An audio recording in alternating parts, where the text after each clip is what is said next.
नमस्कार, इन खबर देख रहे हैं आप। मैं हूं आपके साथ आकांक्षा त्रिपाठी।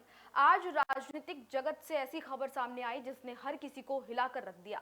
अजीत पवार, महाराष्ट्र के एक बड़े चेहरे और बड़े राजनेता, आज उनकी मौत हो गई। प्लेन हादसे में उनकी मौत हो गई। बता दें कि 4 दशक का करीब उनका पूरा राजनीति में एक्सपीरियंस है और डिप्टी सीएम के तौर पर कई बार काम कर चुके हैं। बड़ा फेमस चेहरा है और राजनीति में काफी ज्यादा एक्टिव वो रहते हैं।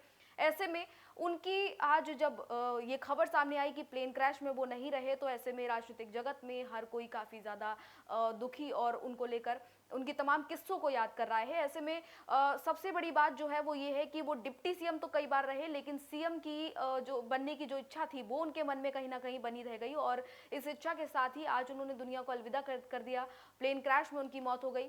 2009 के चुनाव में एनसीपी के कांग्रेस ने जब ज्यादा सीटें जीती थी, तो उसके बाद भी ऐसा लग रहा था कि वो डिप्टी सीएम की जिम्मेदारी की जगह अब सीएम की जिम्मेदारी संभालेंगे, लेकिन उस समय ऐसा नहीं हुआ और समझौता हुआ कि जो कांग्रेस थी उसको पद दिया जाएगा, जबकि एनसीपी को गृह सचिव प्रमुख पद दिया गया।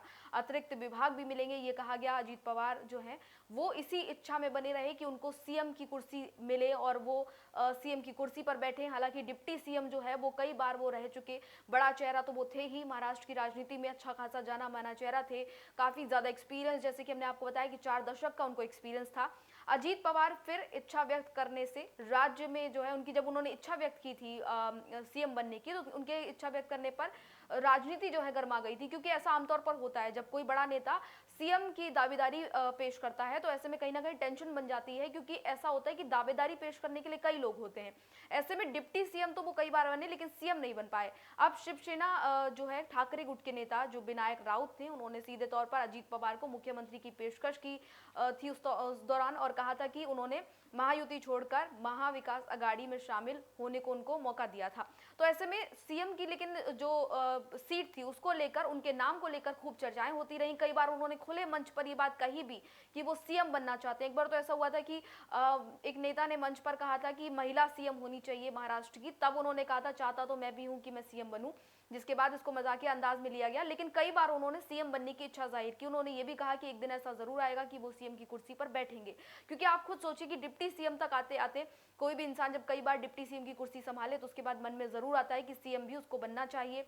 ऐसे में अजीत पवार आज इस दुनिया को अलविदा कह चुके हैं, लेकिन उनकी एक इच्छा जो है सीएम बनने की वो कहीं ना कहीं अधूरी रह गई, जिसके बाद अब राजनीतिक गलियारों में कई तरह की चर्चाएं हो रही हैं कि अब अजीत पवार जो हैं वो दुनिया में नहीं है और उनकी सीएम बनने की इच्छा कहीं ना कहीं अधूरी रह गई। हालांकि राजनीति में उनका कद काफी ज्यादा बड़ा था, कई नेता जो हैं उनके साथ जुड़े, उन्होंने कई नेताओं को बड़ा बनाया।